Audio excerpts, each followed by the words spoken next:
This is the Jack Wolf Knives Steel Series K9 Jack. The Steel Series is a middle tier of Jack Wolf knives, but it's definitely not mid. It's got a very, very high level of fit and a very high level of finish, and it is just a distinction between materials really that separates this from a premium Jack Wolf knife. The materials and the packaging, so you get a lot less in terms of packaging, and that's what helps keep the cost down. Cost of this compared to a premium 300 to 350 Jack Wolf knife, this is $185, and there are 4 versions of this beautiful knife. And so what are the materials here that make this a middle tier Jack Wolf knife? Well, instead of titanium, integrated titanium bolsters and liners, you have soldered liners and bolsters out of steel, stainless steel, and you have 154 cm blade steel, which all in all is probably just about my favorite blade steel. I have a lot of knives in it, and that's a blade steel I kind of learned how to sharpen on, and I just love it. It's a really, really great steel, holds a good edge, and it sharpens up easily, and for my purposes it is great. So it's really nice to be able to have a Jack Wolf knife more within reach at 185 bucks than the much higher premium cost. You have, as I mentioned, 154 cm, and on this, unlike the lowest tier of Jack Wolf knife, the Gateway series, this one maintains that full height hollow grind that you see in the premium selections, and it is has a grinder satin on it.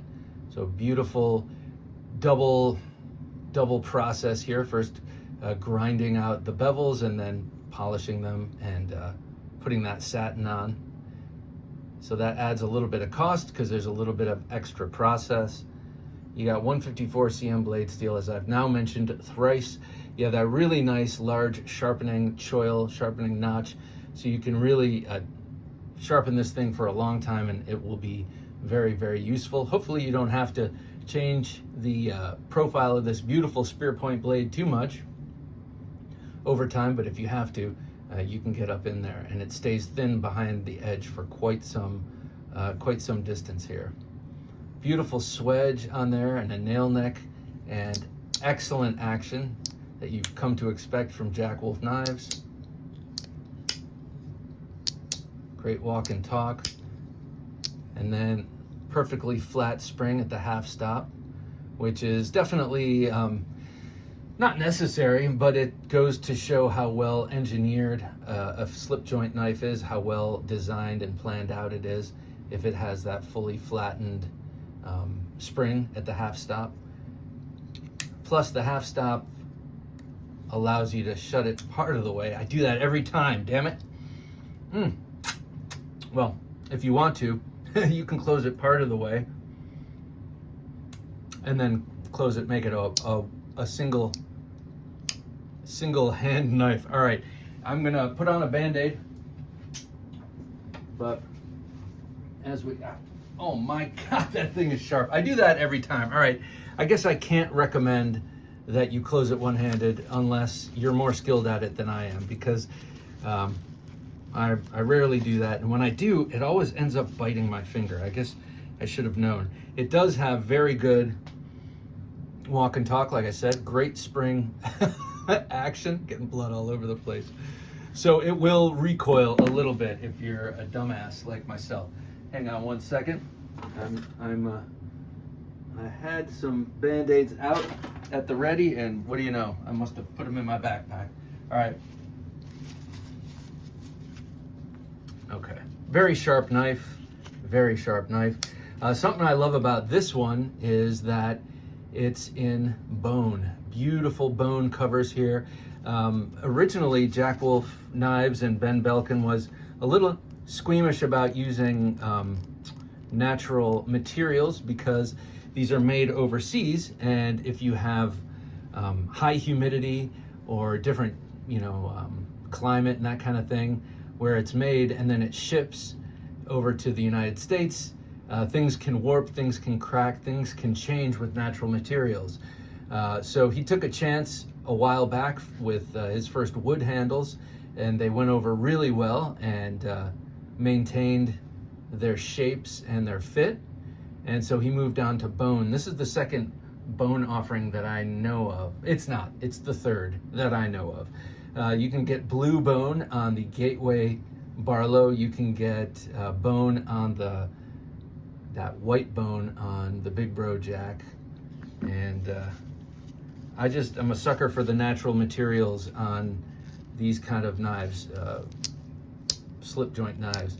This milling or jigging is really well done. It's got a great texture, and the dye job is beautiful. You got that sort of bright yellow in the corners, and then in the pockets here, more of a dark yellow ochre, one of my favorite colors. I love that. So this one really, really floats my boat. Let me show it to you with the original, the high tier, premium tier K9 Jack. You can see a couple of design changes here. Look at the pommel or the butt portion. You can see where this rounded off area has been scooped out almost in an inverse shape there. And both are very comfortable. This is extremely comfortable in hand with all that roundness. But this was his original design intention, and over the years his CAD skills have gotten better, and he was able to accomplish what he wanted to originally do with that design. I'm gonna try and rub my blood off. I think it's staining the bone. That's kind of cool, gotta say. Looks pretty anyway. So there's your design difference in terms of the handle. It does fit in the hand really well, especially if you're gonna put it a little bit further out like this. Then this little scoop kind of corresponds with that thumb muscle, or whatever you would call that. And you get just a really, really sharp and acute edge, really nicely hollow ground. Let's see, let's hold these up together.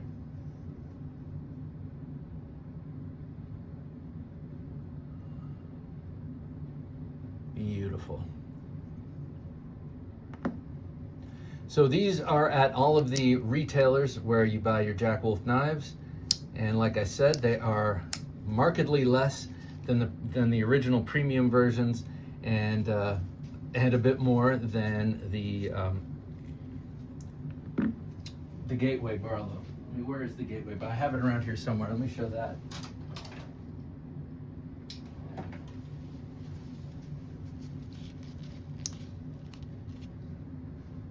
So slightly less premium.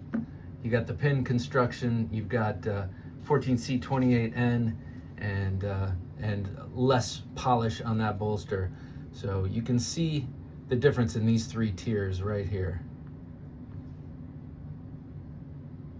All right, this is the Steel Series K9 Jack. Sorry for the blood in this one, but you know, it happens. It just goes to show that this is a wickedly sharp knife.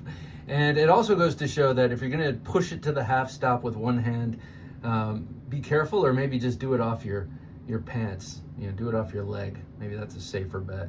Just don't, nowhere near that big old artery in there. All right, I've said enough. Thanks for watching.